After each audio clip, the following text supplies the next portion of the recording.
ನೀವಿನ್ನು ನಿಮ್ಮ ಡೈಮಂಡ್ ಕನ್ನಡ ಟಿವಿಗೆ ಸಬ್ಸ್ಕ್ರೈಬ್ ಆಗಿಲ್ಲವೇ? ಹಾಗಿದ್ದರೆ ಸಬ್ಸ್ಕ್ರೈಬ್ ಬಟನ್ ಮೇಲೆ ಕ್ಲಿಕ್ ಮಾಡಿ ಹಾಗೂ ನಮ್ಮ ಹೊಸ ವಿಡಿಯೋಸ್ ಅಪ್ಲೋಡ್ಗೋಸ್ಕರ ಪಕ್ಕದಲ್ಲಿ ಕಾಣುವ ಬೆಲ್ ಬಟನ್ ಮೇಲೆ ಕ್ಲಿಕ್ ಮಾಡಿ. ನಮ್ಮ ಎಲ್ಲ ವಿಡಿಯೋಸ್ಗಳನ್ನು ಲೈಕ್ ಮಾಡಿ, ಶೇರ್ ಮಾಡಿ ಹಾಗೂ ಕಮೆಂಟ್ ಮಾಡಿ.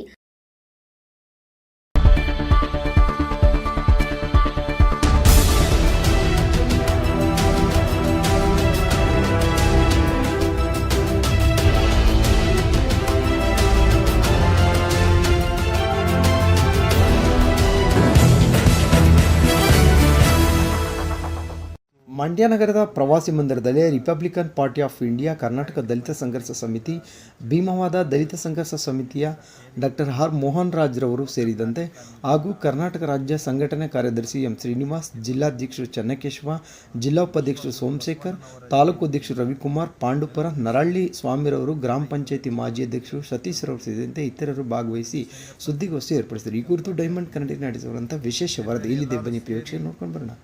30ನೇ ತಾರೀಕು ಗಾಂಧಿ ಭವನದಲ್ಲಿ ಕಾರ್ಯಕ್ರಮ ಮಾಡಬೇಕು ಅಂತೇಳಿ ಅದರ ಪೂರ್ವಭಾವಿಯಾಗಿ ಇವತ್ತು ಮೈಸೂರು ಜಿಲ್ಲೆ ಮತ್ತು ಮಂಡ್ಯ ಜಿಲ್ಲೆ ಜಂಟಿಯಾಗಿ ಇವತ್ತೊಂದು ಸಭೆಯನ್ನು ಮಾಡಿದ್ದೀವಿ. ಸಭೆಯನ್ನು ಮಾಡಿ ಮುಂದಿನ ತಿಂಗಳು ಏನು ನವನಿರ್ಮಾಣ ಕರ್ನಾಟಕ ಆಂದೋಲನದ ಜನತಾ ಪ್ರಣಾಳಿಕೆ ಅಂತ ಇದೆ, ಅದನ್ನು ಮಂಡ್ಯದಲ್ಲಿ ಬಿಡುಗಡೆ ಮಾಡಬೇಕು. ಉದಾಹರಣೆಗೆ ಇವತ್ತು ಕೇಂದ್ರ ಸರ್ಕಾರ, ಅದರಲ್ಲೂ ರಾಷ್ಟ್ರೀಯ ಪಕ್ಷಗಳು ಇವತ್ತು ಅದು ಕಾಂಗ್ರೆಸ್ ಆಗಿರ್ಬೋದು, BJP ಆಗಿರ್ಬೋದು, ತ್ರಿಭಾಷಾ ಸೂತ್ರವನ್ನು ನಮ್ಮ ಮೇಲೆ ಏರೋದಕ್ಕೆ ಹೊರಟಿದ್ದಾರೆ.